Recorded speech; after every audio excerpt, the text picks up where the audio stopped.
जय श्री हरि विष्णु। अनादि निधनो देवः शंख चक्र गदाधरः अक्षय पुंडरीकाक्ष प्रेत मोक्ष प्रदो भवः। अर्थात हे देव आप अनादि अजर और अमर हैं। हे देव आप शंख चक्र एवं गदा से सुशोभित श्री हरि विष्णु हैं। आप कभी न विनष्ट होने वाले परमात्मा हैं। हे पुंडरीकाक्ष आप इस प्रेत को मोक्ष प्रदान करने की कृपा करें। आप सभी दर्शकों का हमारे YouTube चैनल डिजिटल महात्मा पर हार्दिक अभिनंदन और स्वागत है। भगवान श्री वेद व्यास जी द्वारा रचित श्री गरुड़ महापुराण के दिव्य ज्ञान के माध्यम से अपनी पिछली प्रस्तुति में हम बता चुके हैं कि किस प्रकार से प्राणी की मृत्यु होती है और उसे कौन कौन से कष्ट होते हैं। जब प्राणी की मृत्यु होती है तो उसकी आत्मा और शरीर अलग अलग हो जाते हैं। आज की इस प्रस्तुति में हम यह जानने का प्रयास करेंगे कि मृत शरीर अथवा शव को शमशान तक कैसे पहुंचाना चाहिए और संतान का क्या क्या कर्तव्य एवं दायित्व होना चाहिए।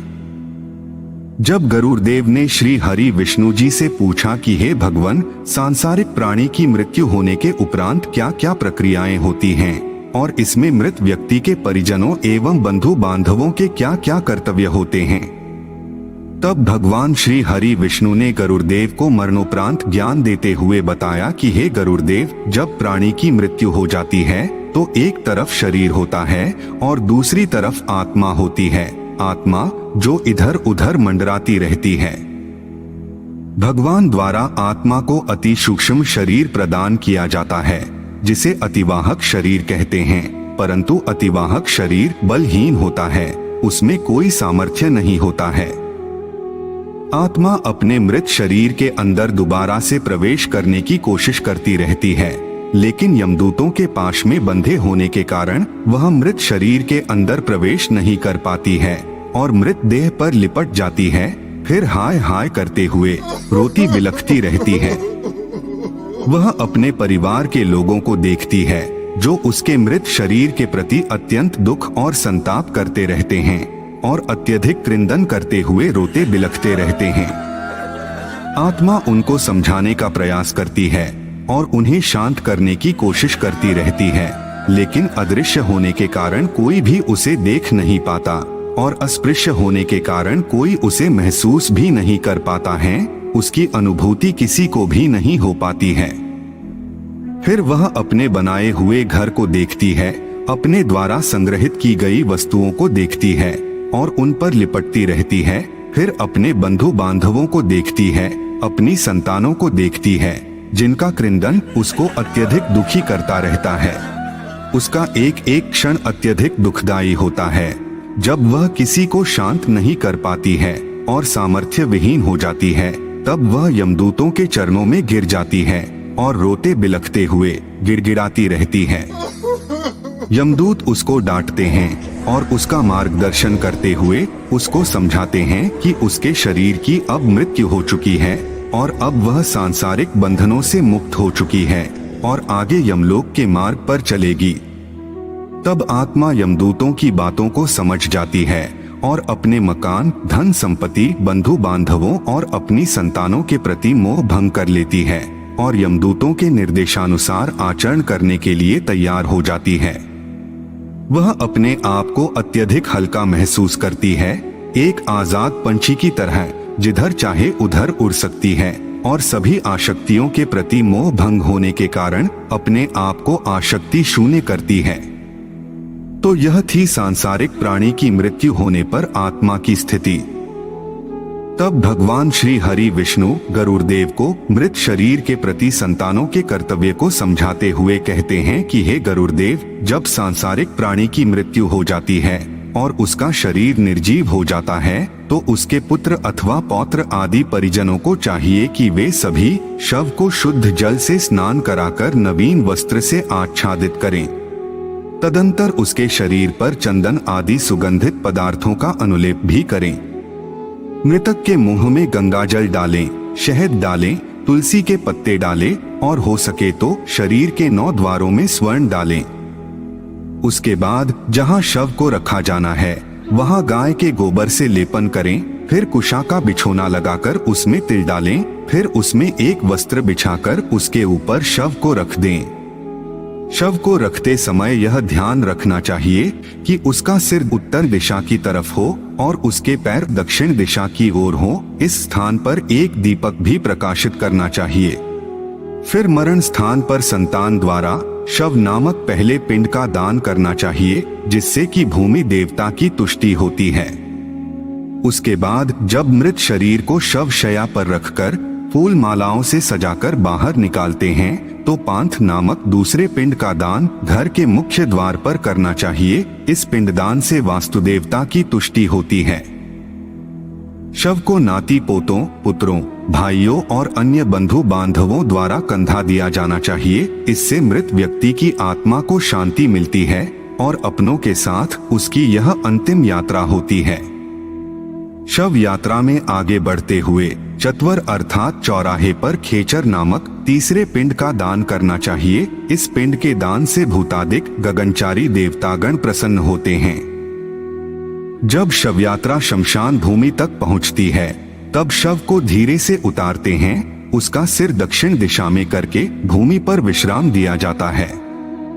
विश्राम भूमि में एक भूत संज्ञक नामक चौथे पिंड का दान किया जाता है। इस पिंडदान से 10 दिशाओं को संतुष्टि प्राप्त होती है।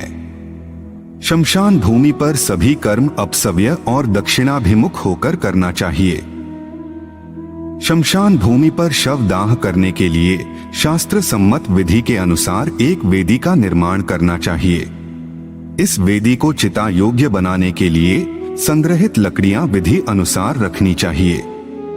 तदंतर प्रेतवस्त्र अर्थात कफन को 2 भागों में फाड़कर उसके आधे भाग से उस शव को ढक देना चाहिए और दूसरे भाग को शमशान में निवास करने वाले प्राणी के लिए भूमि पर ही छोड़ देना चाहिए। उसके बाद उपयुक्त विधि के अनुसार मृतक के हाथ से पिंडदान करते हैं। तदंतर शव के संपूर्ण शरीर में घृत का लेप करना चाहिए।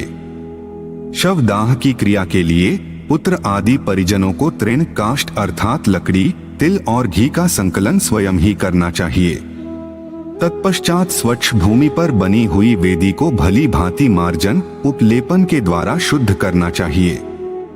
उसमें लकड़ियां रखकर उसके ऊपर शव को रखना चाहिए। शव का सिर दक्षिण की तरफ होना चाहिए। उसके बाद साधक नाम के 5वें पिंड का दान दिया जाता है। इससे शव में आहुति अर्थात अग्निदाह की योग्यता आ जाती है। फिर पुष्प अक्षत आदि से क्रव्याद नाम वाले अग्निदेव की विधिवत पूजा अर्चना की जाती है।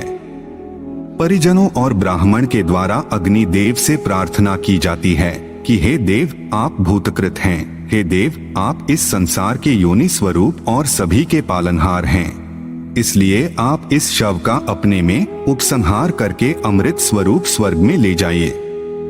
तत्पश्चात संतानों द्वारा शव की परिक्रमा करके दाह संस्कार किया जाता है। जब शव आधा जल जाता है तो क्रिया करने वाले व्यक्ति या पुत्र आदि द्वारा शव की कपाल क्रिया की जाती है और चिता में जल रहे शव के ऊपर तिल मिश्रित आज्याहुति छोड़ी जाती है। फिर भाव विह्वल होकर उस आत्मीय जन के लिए रोना चाहिए। इस कृत्य को करने से उस मृतक को अत्यधिक सुख प्राप्त होता है। जब शव पूरा जलकर भस्म हो जाता है, तब संतानों द्वारा चिता अग्नि को जल छिड़ककर शांत किया जाता है। उसके बाद अस्थि संचयन की क्रिया की जाती है। अस्थि संचयन की क्रिया करने से पहले प्रेत संज्ञक नामक 6वें पिंड का दान किया जाता है। इससे मृतक की दाह पीड़ा शांत होती है। इस प्रकार 6 पिंडों का दान करने से मृतक को शांति मिलती है और उसका आगे का मार्ग प्रकाशित होता है। लेकिन जिस मृतक को संतानों या परिजनों द्वारा पिंडदान नहीं दिया जाता, वहां उसका शव राक्षसों के भक्षण योग्य बन जाता है। अतः मृतक के निमित्त पिंडों का दान आवश्यक है। इस प्रकार अस्थि संचयन के बाद वहां पर गए हुए सभी लोग चिता की प्रदक्षिणा कर क्रमानुसार जलाशय में स्नान करते हैं और अपने अपने वस्त्रों का प्रक्षालन कर पुनः उन्हें ही पहनकर मृत व्यक्ति का ध्यान करते हुए उसे जल दान देते हैं। दोनों हाथों में कुश लेकर दक्षिण दिशा की ओर मुंह करके हाथों में तिल लेकर दोनों हाथों से तिलांजलि देते हैं और वापस घर की तरफ लौट आते हैं। घर में प्रवेश करने से पहले घर के द्वार पर रखी हुई नीम की पत्तियों को चबाकर आचमन करते हैं या गौमूत्र तथा गंगाजल को अपने ऊपर छिड़ककर आचमन किया जाता है। तदंतर अग्नि, जल, गोबर, श्वेत सरसों, दूर्वा, प्रवाल, वृषभ तथा अन्य मांगलिक वस्तुओं का हाथ से स्पर्श करके पैर से पत्थर का भी स्पर्श करते हैं और धीरे धीरे घर में प्रवेश करते हैं। इस प्रकार पृथ्वी, जल, अग्नि, आकाश और वायु तत्व, इन 5 तत्वों से बना हुआ यह शरीर पुनः अपने किए हुए कर्मों के अनुसार इन्हीं 5 तत्वों में जाकर विलीन हो जाता है। तो यह थी सांसारिक प्राणी की मृत्यु होने के उपरांत होने वाली विभिन्न क्रियाओं और मृत व्यक्ति के परिजनों के कर्तव्यों के बारे में एक छोटी सी जानकारी। हम आशा करते हैं कि आपको यह जानकारी अच्छी लगी होगी। अगर अच्छी लगी हो तो वीडियो को लाइक करें और हमारे चैनल को सब्सक्राइब करने का कष्ट करें। अगर आपने हमारा चैनल पहले से ही सब्सक्राइब कर रखा है तो उसके लिए हम हृदय की अनंत गहराइयों से आपका कोटि कोटि धन्यवाद करते हैं। गरुड़ ज्ञान के अगले भाग में हम 13 दिनों तक आत्मा के घर में रहने के बारे में जानकारी देने का प्रयास करेंगे। एक बार फिर से आपका बहुत बहुत धन्यवाद। जय हिंद, जय भारत।